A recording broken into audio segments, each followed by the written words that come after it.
I absolutely love living in Saigon, love living in Vietnam. The people are amazing. I know it's a cliche, but the people are really amazing. I feel younger here. I feel more energized. And if you ask a lot of the expats who've been here, they feed off that energy as well. And I feel like we're just really lucky to be here in Vietnam at a really, really special and exciting time.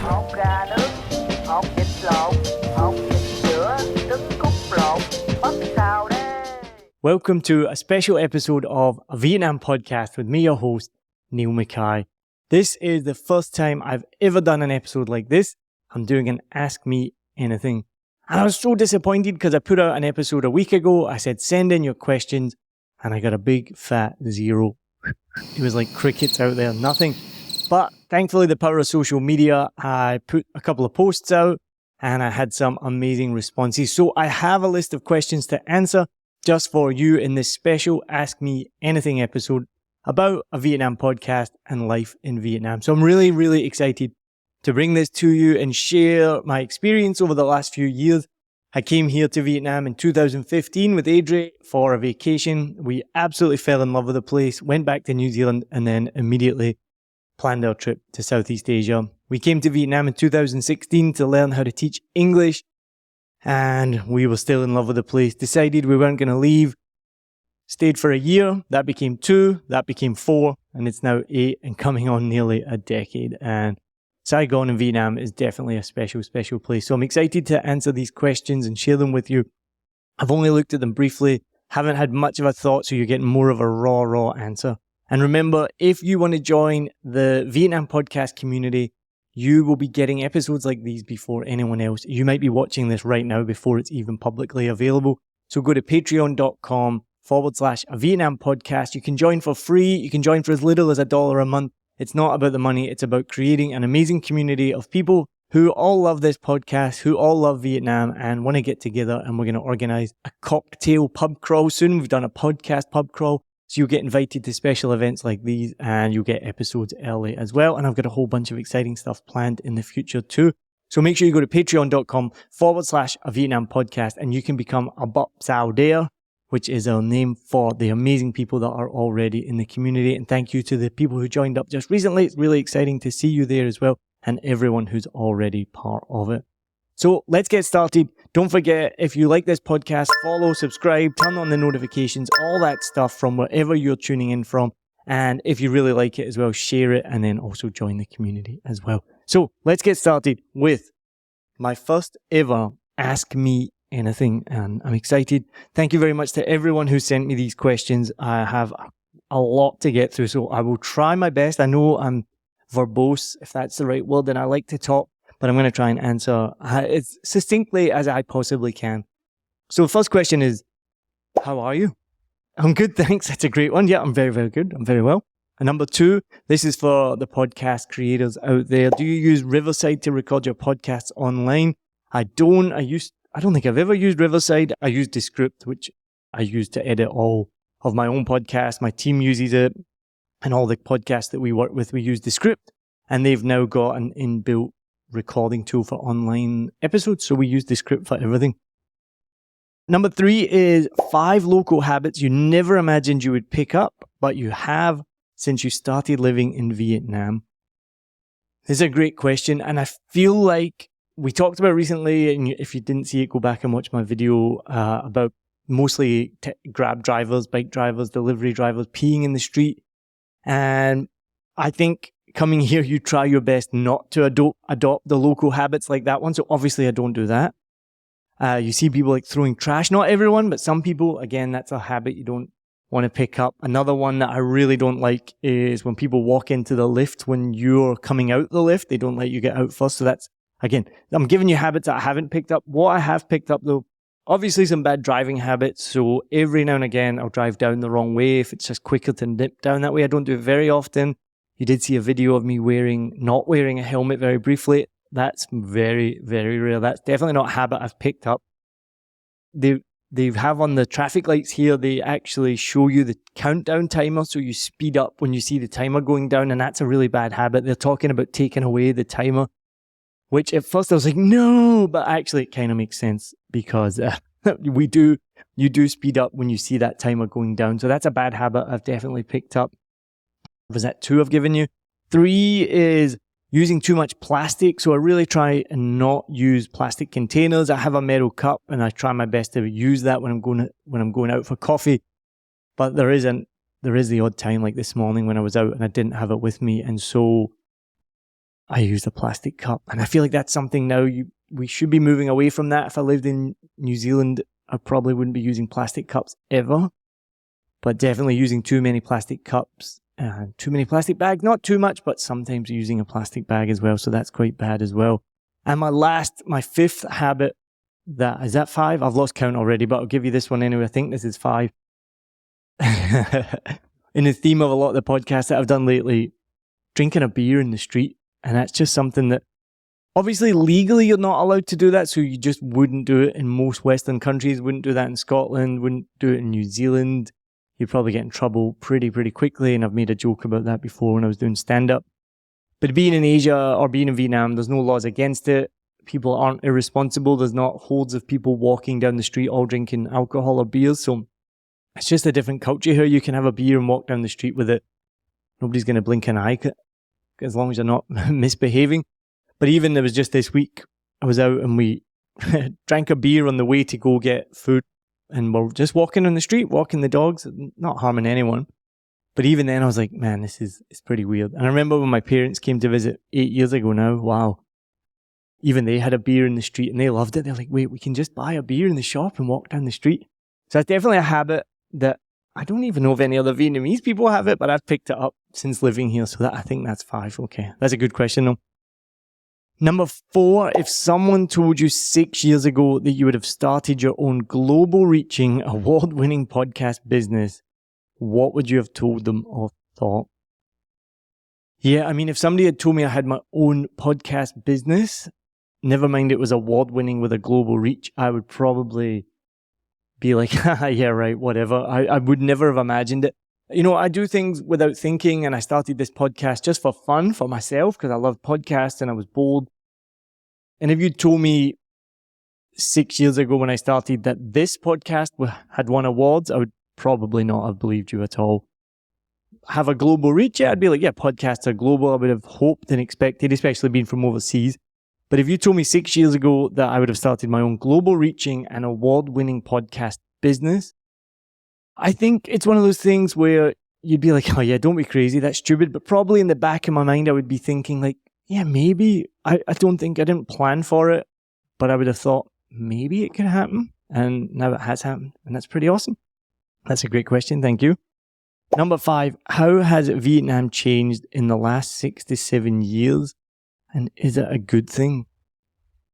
Well, I talk about it a lot on this podcast, and so I don't want to repeat myself too much. That was part of the reason why we went on a long break, because I just felt I was repeating myself all the time.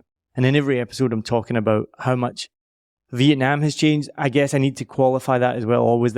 I've been in Saigon the whole time. It's not Vietnam. It's totally different. But Saigon has changed just massively in terms of infrastructure, more buildings, more roads, more cars. I think it's just, I don't know if the people have changed. I assume they have. Yesterday I had a team lunch with 2 of my team members and they're like 22 and 23. And even as we were talking, I said, when I came here, you were 14, you were 15. And so I think that's the biggest change when we came here, if there was a 10-year-old, they're 18 now. So I think that generation is changing massively in their expectations, and they've been exposed to YouTube and the world. And I think those people are changing the most. Is it a good thing? I mean, change is always good and bad, right? I think in terms of the building of the roads and the infrastructure, it's good. Economically, it creates jobs, brings Vietnam into the future. It's bad. There's so much pollution right now. It has environmental destruction. But then at the same time, when I see a new development going up, I'm like, well, it's better than all the trash that's everywhere as well. But no, it's definitely a bad thing. So it's good and bad. But overall, I definitely think it's a good thing for Vietnam. And it's exciting to see it for the Vietnamese people, because they've come from mass starvation, I think it was in the 80s, mass poverty. And it's still a poor country. There's inequality, but there's more and more people with wealth now, the growing middle class. which gives them more opportunities. And it's at the end of the day, it's for the people, right? You want the people to have a good life. Because I get really frustrated when you hear people like lament about the past, and they're like, oh, I remember when you used to be able to get a bowl of pho for 5,000 dong. Oh, it was so romantic. You know, maybe they don't say it was romantic, but they romanticize the past. And I've been guilty of that as well when I've said things like, oh, wish I'd been in Southeast Asia 20 years ago, or I wish I'd been in Vietnam 20 years ago to see what it was like. And part of me thinks that. But then you also have to remember when that bowl of pho was 5,000 dong, yeah, that's good for you, but for the person selling it, was it good for them? Did they have any money? Did their family have any money? What was the outlook for their family at that time? So we have to be careful when we think about like, oh, I wish I was here in the past. Yeah, maybe that was good for us because we had more money as foreigners or as expats, but was it good for the people? So Vietnam changing, is it good for the people? Yeah, I think it is. All right, next question. Number 6. Can you share your journey to winning the best interview podcast in Asia and winning audio producer of the year? The journey, I mean, that's a 5-year journey. A 6-year journey nearly. So I could talk for a long time about that. But just to give you basically an overview of how we won that podcast. So it was the Radio Days Podcasts Awards, and they have them in Europe and Australia and in Asia as well. And so I saw these awards come up and I thought to myself, why not nominate myself? As I said, I'm a bit of a doer. I don't think too much. Some of the work we've done on them, I'm just really, really proud of. And the one I'm most proud of is the Red Lines podcast. I started working with them nearly a year ago, I think about a year ago now. And they wanted to share the story of architecture. So go on my website, 7millionbikes.com, go check out the Red Lines podcast under the clients and shows. And you can see what we did there. And that was one of the first podcast where I was really hired to create a narrative and a story. And so I could take the raw audio and then move things around. I added music. And the proudest thing that has ever happened maybe in podcasting was, you know, when you listen to a podcast, like a true crime podcast, and they have an interview and then they stop and then they have a narration from the host. And he's like, you know, blah, blah, blah. Did you hear that? And they had that. Man, that's a terrible example, but they add to the storyline. And I've never done that before, really, with a Vietnam podcast. And I did a little bit with Smarter Podcasting, but I would leave these notes for Jake and Aaron and say like, oh, maybe you should say this. And I'm not an architect, never done architecture. And so I didn't think that, it was a suggestion, right? And then the first episode, they literally recorded almost word for word what I wrote. And I was like, oh, shit, like, I know what I'm talking about, and they believe in what I'm doing, and I was able to, you know, take in what I was listening to, and then say like, I think you should say this at this point, and they would. And so that was one of the coolest things, and so that was the sample that I sent in for the Audio Producer of the Year award, and I make it to KL for the awards ceremony, but I had a couple of friends there that I knew that in the industry. And they were keeping me updated. They were messaging me, and they messaged me and they were like, you've just won podcast of the year. And I was like, the best interview podcast in Asia. And I was like, oh my God, my mind was buzzing. I was like, this is absolutely incredible. So excited about that. But then I really, really wanted to win the Audio Producer of the Year because it was more than just a Vietnam podcast. It was for the work. Because the submission that I put in wasn't just for Red Lines. I put in like samples of this podcast, of every other podcast, not every other podcast, but lots of the other podcasts that we worked on. Erin from Red Lines actually had to write a testimonial, which was so amazing that she did that, backing up why I should win the Audio Producer of the Year. So a few minutes later, I then got another text and they were like, you've just won Audio Producer of the Year. And I remember I screamed out, I nearly collapsed. I was like, oh my God, like this is incredible. Went and got some champagne right away because we were out. And that can't get any better than that, really. Like you win Audio Producer of the Year. Like even now and again, you doubt yourself and you're like, is this any good? Like, I don't know. Like I don't know. Is it good? And you obviously, like, I'm an indie podcaster. I'm not working with the BBC or Wondery or any of the big corporations or anything like that. So then to be validated and told that you're doing a good job and you're creating something that other people enjoy, it's just one of the best feelings of the world. So I guess that's a little bit of the journey to winning the best interview podcast and Audio Producer of the Year. But thank you for that question. Can you describe the moment you realized, this question 7, can you describe the moment when you realized the podcast was gaining real traction? Yeah, no, absolutely can. So I started with no expectations, and honestly, I thought if 10, 15 people listen to this, that would be cool. I had bought one microphone. I was using GarageBand on my Mac. It wasn't costing me any money. It was just fun. It was a hobby. Just didn't think much about it at all. And then the first episode got, I think, 150 downloads, listens in the first week. And I was like, whoa, that's pretty cool. And every podcaster will tell you, I think they all do the same thing in the beginning. You just keep hitting refresh and just kind of slowly watching it go up, or maybe not in some cases. And I've made podcasts that it doesn't go up.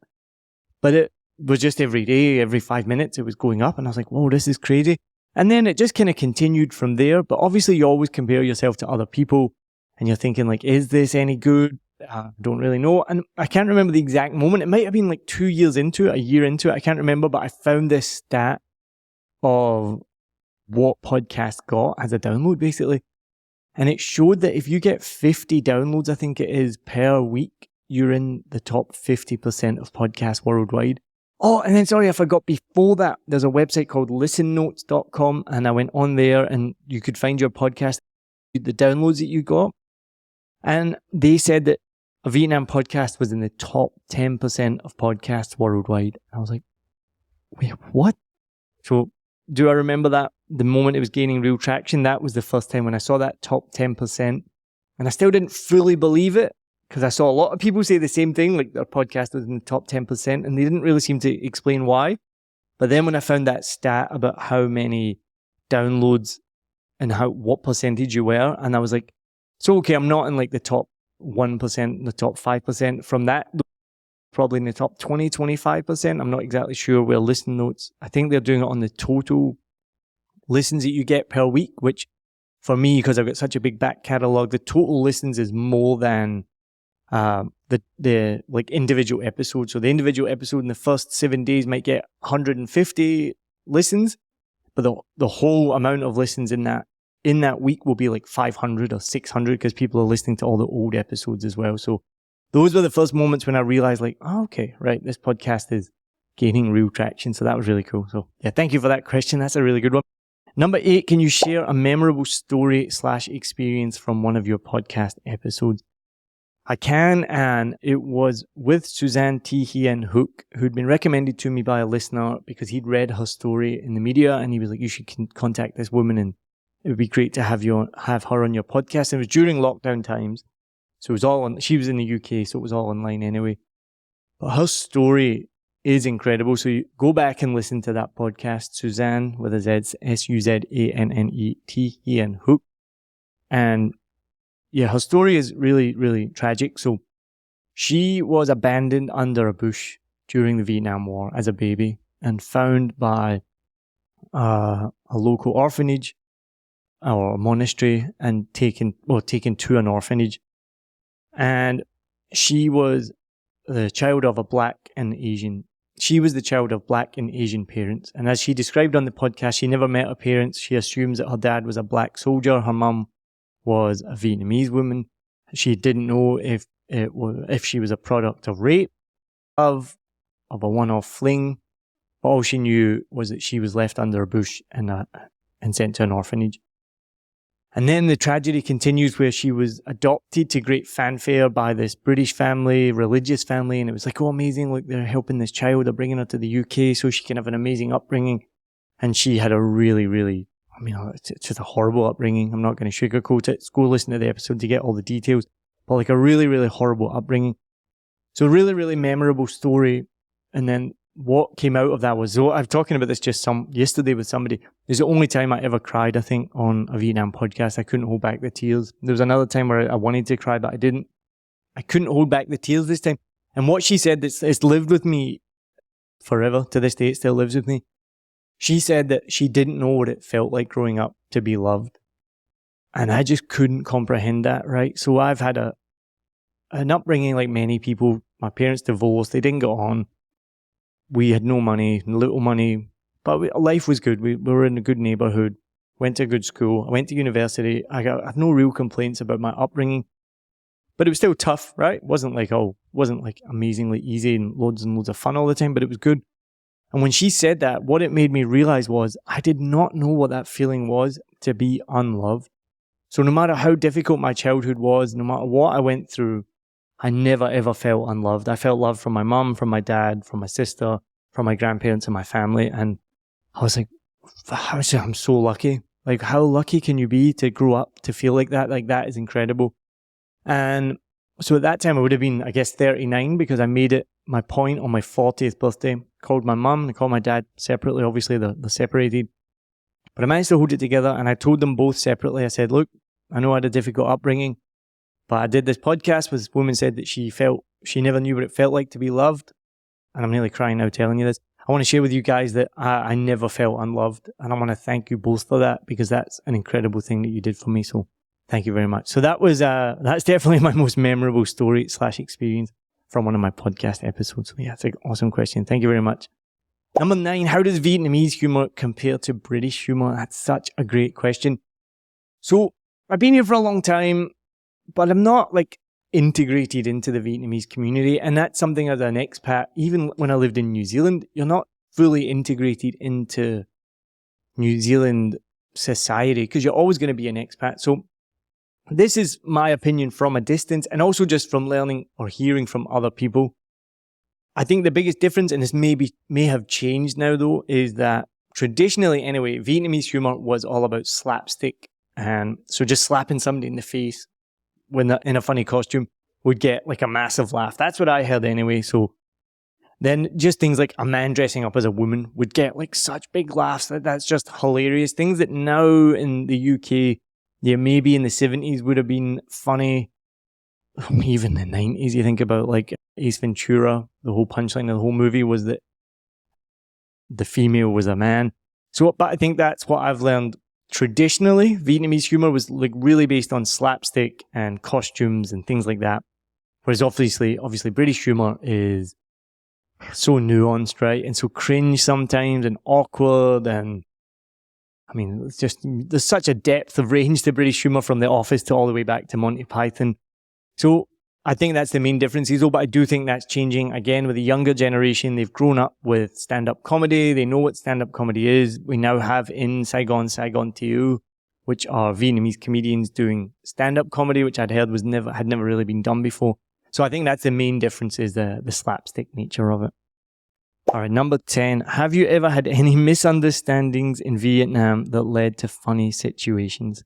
I actually was just sharing this story yesterday. So this happened not long after Adrian and I had arrived in Vietnam. Like, we'd only been here a few weeks, and we went out for some tofu and some rice, and it was really good. It was really delicious. But we couldn't eat it all. It was like a mound of rice, a mound of tofu, and we wanted to take it home with us. So as you may or may not know, in the UK, we call it like a takeaway. Like, do you want to go get a takeaway tonight? Which means go get food to bring home. In America, they would say to go. You want to get it to go? Or I guess when they finish their meal, be like, can we get this to go? Whereas in the UK, we'd be like, can I get this takeaway? So we wanted this food to bring home with us. So I put into Google Translate takeaway. I didn't do a sentence. I just did the word takeaway. And it translated it, and I showed it to the server, and they picked up the food and they took it away. And then we were waiting for like 5 minutes, 6 minutes, 10 minutes. And they weren't bringing it back. And he was like, I don't think they're bringing it back. And I was like, no, they will. They'll just be trying to find a container. Don't worry. We waited, I don't know, 10, 15 minutes. I looked at the translation, and takeaway translated to lady. And it was when I realized, like, I didn't ask them for it to go. I've just asked them to take it away. And that's exactly what they did. I showed them, I said, takeaway, lady. They picked it up. They took it away. They probably threw it straight in the trash because we asked them to take it away. Didn't realize that I should have put, can we get this takeaway? Or I should have just said to go. And it changes it to mang đi or mang về, which means I want it to go home. And it would have avoided that situation. But it's pretty funny. We laughed pretty hard about it at the time. There's probably been loads more since then, but I just remember telling this story yesterday. So we'll stick with that one. That's a pretty good one. All right, number 11. What strange or maybe considered unusual habits have you picked up whilst living in Vietnam? For example, while living in China, I started drinking hot water as all the locals do, whatever the weather. That's a good example, and that really helps me answer this question. A strange or unusual habit I picked up living in Vietnam is drinking iced tea with coffee. I love it. Like, I absolutely love it. So here you call it cha da generally. You go out for a coffee, before your coffee even comes, you're going to get a cup of iced tea. And it's just one of these things that is so strange, like getting a cup of iced tea with your hot coffee. Or there's one coffee shop I go to, they give you the temperature of the tea matches your order. So if you get a hot coffee, they give you a hot tea. If you get a nice coffee, you get a nice tea, which there's not many places I've been to that do that. But that's definitely an unusual habit to have tea with your coffee. The other one, I guess, and I've posted this on social media before, and I still think it's hilarious, is having like a pork chop or a beef stew for breakfast, or like pork noodles. Like this week I had one at noon, which is basically pork noodles. So having something like that, and if I went back to Scotland and my mum was like, what do you want for breakfast? And I was like, can I get some pork and rice? She'd be like, what are you talking about? You want cereal, or do you want yogurt or toast? What do you mean you want pork and rice? Or can I get some beef stew? But baka is one of the best things for breakfast, right? And so that's definitely an unusual habit that I picked up while living here, but a good one. All right, number 12. What's one Vietnamese phrase you've learned that has saved you in awkward situations? That's a good question as well. I would say the best phrase I've learned is "Kom hiu," which I'm probably not even saying right, but it just means I don't understand. So just being able to say to a Vietnamese person, I don't understand, and then they look at you and they go, oh, he's an idiot, doesn't speak Vietnamese. But that's been the most helpful. Kom hiu.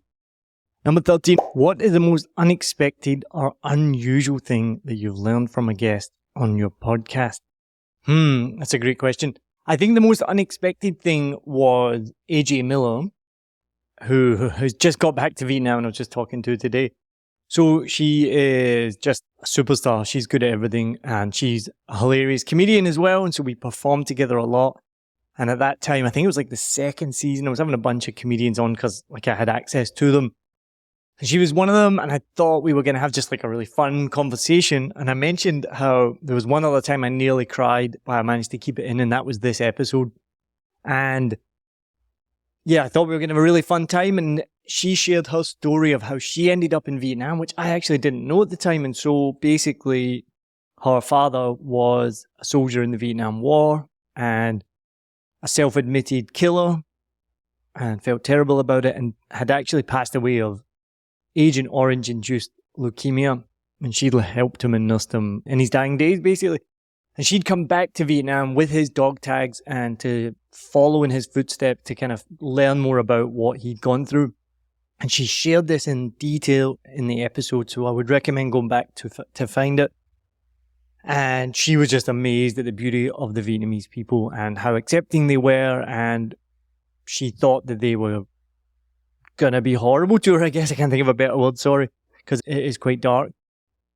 But that, I was just not expecting that. I thought we were going to have like a really fun conversation, and instead it went down a really emotional route. And I was so glad. This is what I love about this podcast, and what I love about podcasting is you get to talk to people about things that you would probably never ever talk about in real life. And this is an example. I know AJ fairly well. I don't think ever we would sit down over a drink, having a laugh and be like, so tell me, why did you come to Vietnam, and tell me about your dad?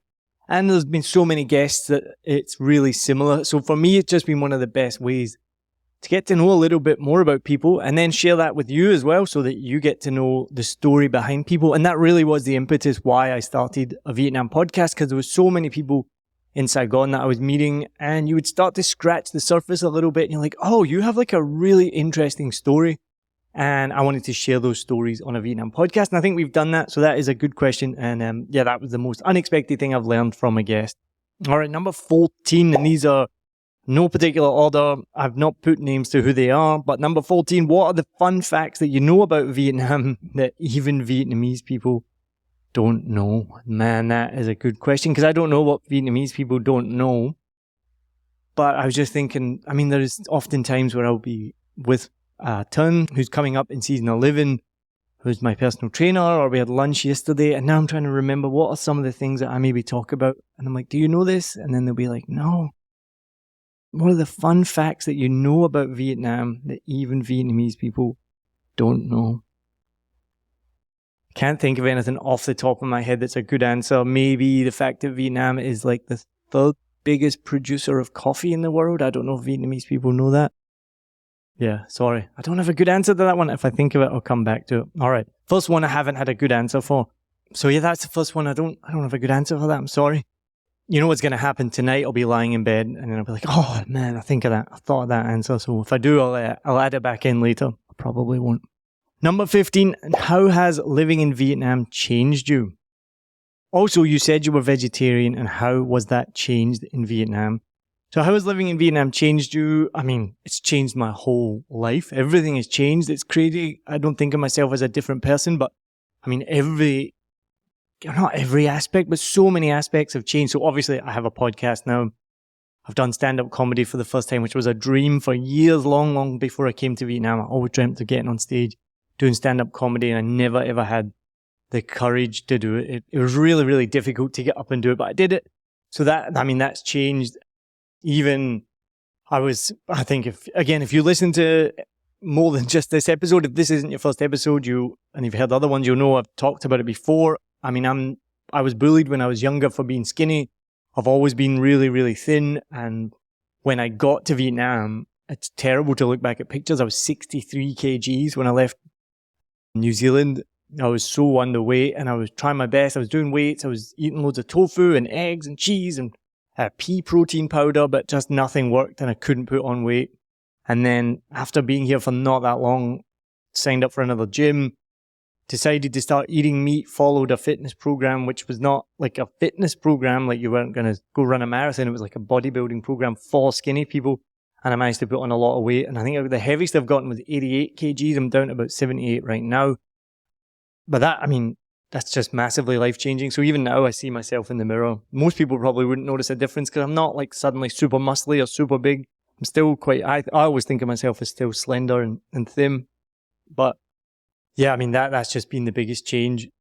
Everything else is the same. Habits, music, clothes, none of that's changed. And then obviously eating meat. So that was part of that story of, I was a vegetarian for 10 years. I was a vegan for about 3 days during that.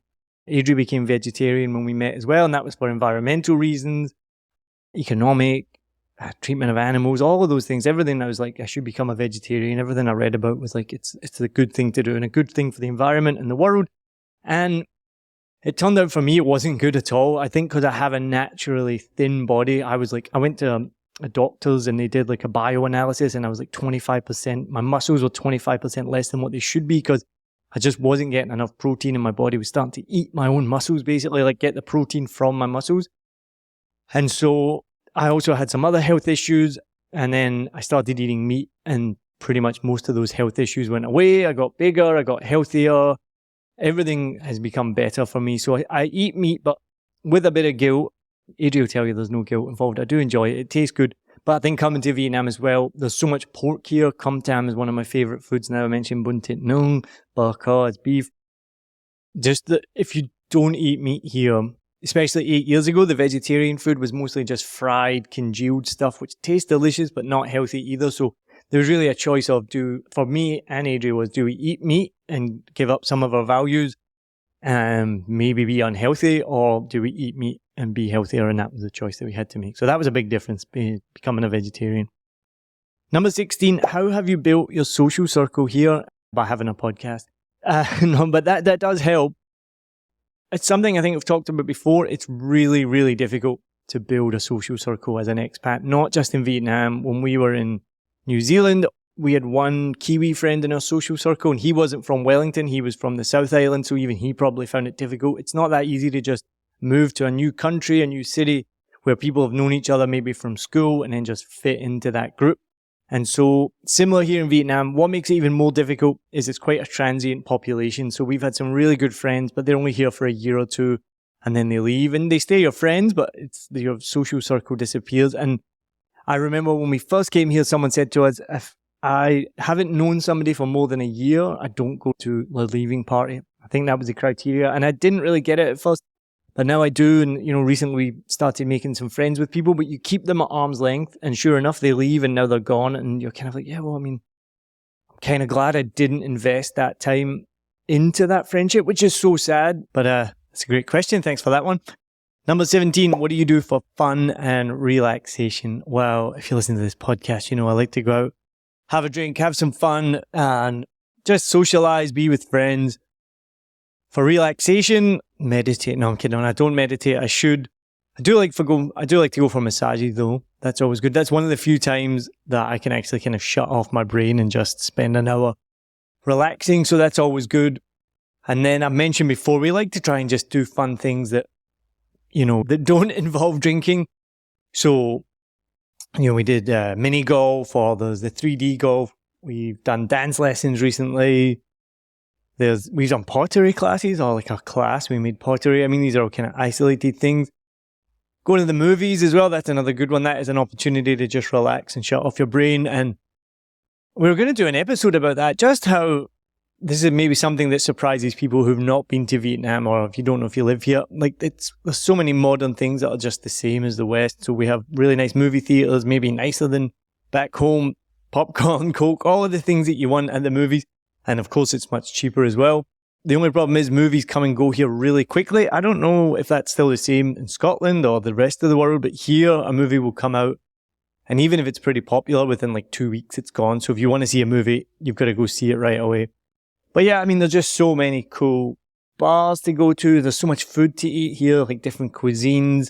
There's always events on, and I mean, I do my quiz night every Tuesday night, and that's the highlight of my week. Maybe that's so fun. So I do love that. So yeah, lots of different things, probably not much different than any other city. The biggest thing we miss is when we lived in New Zealand, we were right in the middle of nature. So you could just go out your door after work and go for a beautiful walk up Mount Victoria, or in the countryside, or the countryside if you want to call it that, but in nature. Whereas here, the pollution's bad. There's not really many places to go. And even if there was, it's hot and it's humid and it's polluted. So unfortunately, we don't do things like that.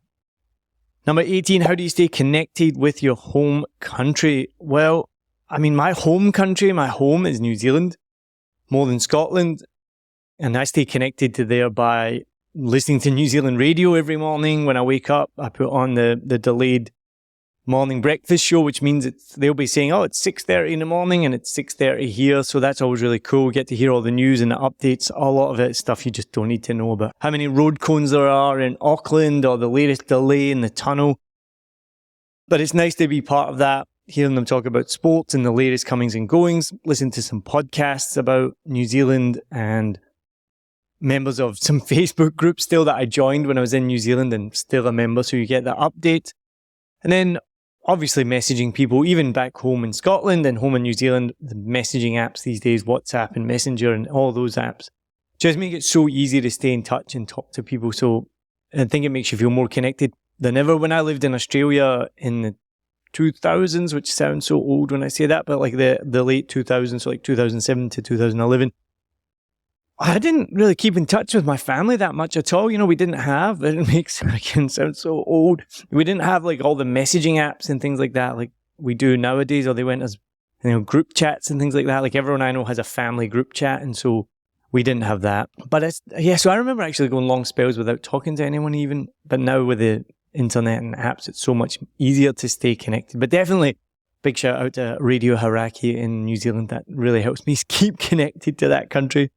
Number 19, what are your plans, and do you see yourself living in Vietnam long term? Well, plans are not to go anywhere in the near future. COVID obviously just changed everything for everyone, and so we didn't probably think that we'd be here this long. Maybe we would have been, who knows? Obviously I lost my job during COVID. Adri changed jobs during COVID, and that everything around that, staying in Vietnam for 2 or 3 years before we could leave, just completely changed the world, obviously. And now it's been up and down. COVID was such a massive downright, and it's had such an impact on everyone's lives. But now we're settled here, and that sounds weird to say that after we've been here for so long, but I think I've explained maybe in other episodes, if you go back and listen to us talking about our expat life and how we ended up here. We've lived like 8 different lives in 8 years here almost. Our life has changed so much in that time here. It's not been consistently the same, and so the plans have obviously changed. But I think for the immediate future, we'll be here in Vietnam with no plans to leave. It's always difficult because there's no long-term plan. There's no long-term path to residency here. Like in New Zealand, we got our permanent residency within 4 years because we applied for it. We had the points, and then you could get that. Whereas here, even I met somebody recently who'd been married to a Vietnamese woman, I think for 25 years. They had a son who's in his early 20s, if I remember correctly. And really, really sad. His wife had unfortunately passed away. And he still has to apply for a visa now. He still doesn't get granted residency of any sort. He's not he still has to go through the formal process of applying for a visa. So that makes it really difficult in Vietnam. I've never heard of any plans for that to change, but I mean, they could be. I just might not have heard of it, but that would be good. And if they change that, I would absolutely apply for a long-term visa. And we're going to be here for the foreseeable future because Vietnam's, and well, Saigon especially, is our home now. Our friends are here. We have family here. And we've no immediate plans to leave. Number 20, what advice would you give to new expats moving to Vietnam? Well, so I'm going to assume if they're an expat, they're here for, maybe a short-term contract, 2 to 3 years. They've been sent here by their work. The biggest question is going to be, do you have kids or not? That obviously you're going to want lots of advice about that. I don't have any advice to give about kids, but what advice would you give to new expats moving to Vietnam? It'd be really boring. Make sure you have health insurance sorted, all of that stuff. Decide where you live. Big tip I would give is wherever you choose to live, go and do like a recce before you sign any lease. As much as you can, and it's always impossible to know what a place is going to be like until you move in because there could be neighbours playing music at 10 at night that you're never going to know. But we've done it before when we've looked at apartments. We've gone in the morning to check to see if there's any schools in the neighbourhood because we've had that before, that there was a school across the road. And we didn't realise that at 6 a.m. every morning they were blasting out a tannoy, doing exercises. That's how we learnt to count because all we could hear across was the teacher yelling into the speaker, "Mop, hi, ba, bo," and just on repeat. I guess they were doing jumping jacks or something, God knows. Then construction is a big problem here because there's a lot of construction. And we've even had problems here in this really nice building because suddenly the apartment above wants to knock down all the walls. So that you can't legislate for things like that. But we've definitely went to look for apartments and gone around in the middle of the day, not lunchtime because the construction will be off at lunchtime. Go and check, are there any construction sites? I remember there was one place we looked at in Phu Nhan, had a nursery, a school and a construction site all next to it. And so the apartment was really nice. I think we saw it at like 7 in the evening and we're like, oh yeah, this could be okay. But we went back and checked it out and yeah, it wasn't for us. So yeah, my biggest piece of advice to new expats is wherever you decide to move into, unless you're in like a compound or a big building that doesn't have much around it, go and check out the surrounding areas. Number 21, how did you imagine yourself living in Vietnam before coming here and what is it like now? Well, I guess I'd been here on a holiday, right? So when we got here, that was only a year later. So I didn't imagine living in Vietnam. Probably, it's hard to answer because I told you life has changed so much. So we first came here as like a backpacker and we were just talking about this on the weekend, drinking like 10 dong LaRues, which it's like less than 50 cents for a beer. And then you would see like craft beer for 100 or 110,000 dong. You'd be like, oh my God, that's so expensive. But now, we have more steady jobs. We're not backpackers. We've been here for a long time. And so just things like that aren't as crazy anymore. So I don't know. I think we probably, like everyone, imagined coming to Vietnam and it's just going to be really cheap, that you're not going to spend much money. And then you realize, like, even if it's cheaper, it still costs money. It's not like, I think maybe I had this crazy notion that it was almost not free, but it was just going to be almost zero. And so even then when you come as a backpacker and you don't have much money and you realize, like, well, even if it's cheap, it still costs money, right? Living costs money. So I think that was maybe a little tiny bit of a shock. But that's my own personal fault. But I was like, oh, things cost money. It was nowhere near as cheap as we thought in terms of things like accommodation, right? So you just think, again, everything's going to be so cheap. Our first apartment was only for a month in like downtown District 1. Really nice apartment, but up at just a normal hem. It's not even a super nice location, but I guess the location was really central. And it was way more expensive than we thought for the size of it. And when we started to look at different apartments in District 1, we're like, I know it's downtown Saigon, but so we had that mentality though that just everyone was cheap. And then when we looked at the apartments in D1, you're like, oh, these are quite expensive. And that's why people live in D7 and D2 and D4. And that's why we ended up moving to D4 after a while. And so what's it like now? Going on about the same things all the time, the construction, the building, it's just changed so much. There's so many nice buildings to choose from. Our life has changed in just so many ways. partly because of our circumstances. You know, we came, I would say, literally as backpackers, hadn't worked for 3 months. Then we're living off a teacher's salary, which many people might know, you might not, but like a English language teacher's salary is okay, and you get paid more than many locals, but there's also many locals that get paid way more than you as well. You can see by the Porsches and the Lamborghinis that go around as well. So I think it's like an okay salary for a short time, and we moved out of that within like a couple of years. And once our salaries changed, obviously our lifestyle has changed, and we can enjoy a different side of Vietnam or a different side of Saigon. We can travel more, which we didn't in the beginning. We traveled, I guess, a little bit, but travel costs money as well. And I think one of the best things about living in Saigon is it's such a central hub. So I was just talking to Huyen and the team, and she's gone to China for the first time, which is so cool. And that's her first time out of the country. And I would kind of mention a couple of the countries I'd been to. And she's like, have you been to every country in Southeast Asia now? And I was like, yeah, I think I have. Even North Korea, I dipped my toe in North Korea because we got to go to the DMZ and go to the border there. So yeah, I've kind of gone on a bit of a tangent now. But what is it like now? It's awesome. Can't complain at all. I absolutely love living in Saigon, love living in Vietnam. The people are amazing. I know it's a cliche and I say it's a cliche, but the people are really amazing. I love the lifestyle here. The biggest thing that we've always said that we love is the energy in Saigon, and you can't really explain it until you get here, until you're driving down some nondescript street at 10 p.m. at night and all the food stalls are open, all the shops are open, the traffic's crazy. And then you think to yourself, we lived in Wellington at 10 p.m. The whole city was dead and it was asleep.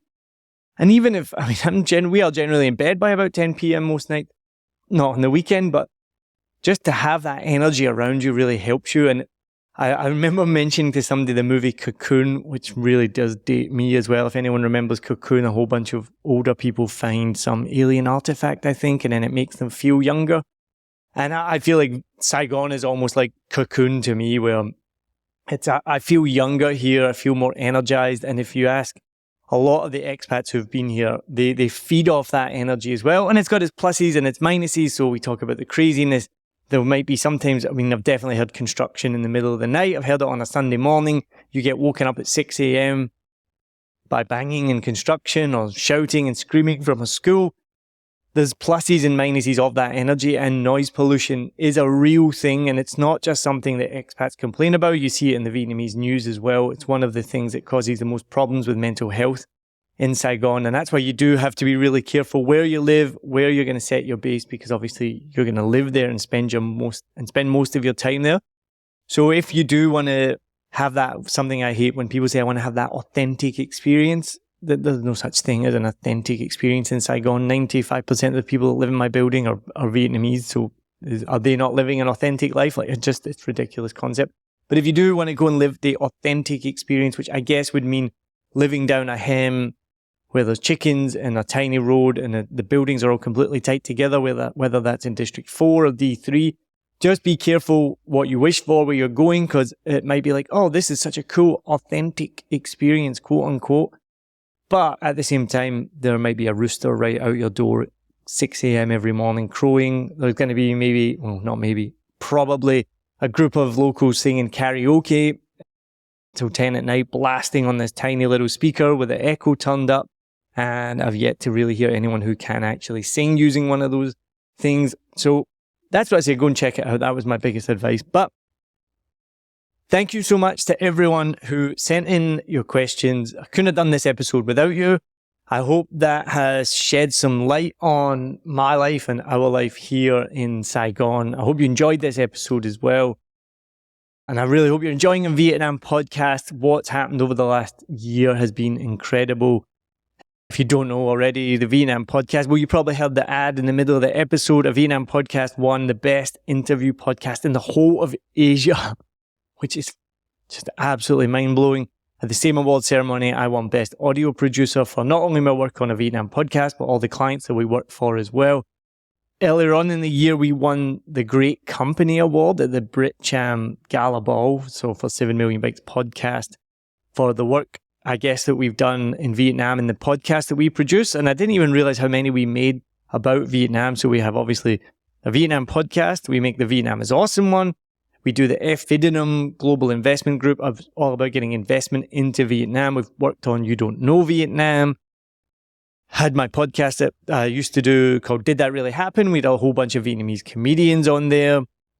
We worked with Delta MV, a Vietnamese pharmaceutical company.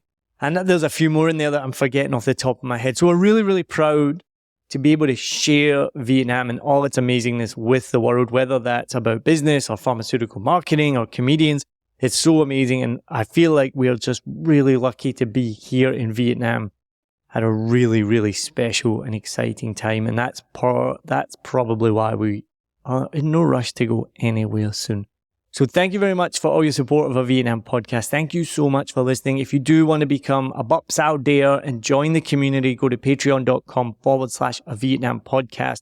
And you'll get episodes like this before anyone else gets to see them as well. We're trying to build a community on there of people who are passionate about Vietnam and love a Vietnam podcast. And there's nothing I like more than just bringing people together, whether that's 3 people or 30 people.